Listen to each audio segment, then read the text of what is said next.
करायचा असेल ज्या मुस्लिम बांधवांच्या वोटिंगवर निवडून आला आणि त्या मुस्लिम बांधवांच्या पाठीमागे खंजर खुमासण्याचं जर काम केलं असेल तो इथला आमदार आका.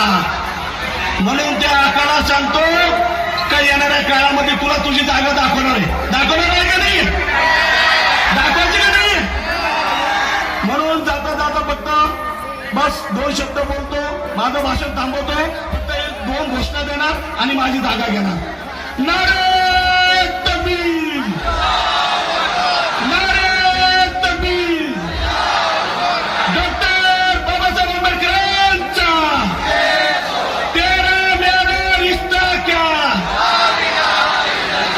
जय हिंद, जय भारत, जय बुद्ध. धन्यवाद काका साहब. काका साहब जो है हमारे साथ पिछले 14 सालों से जुड़े हुए हैं और हमारे कई आंदोलनों के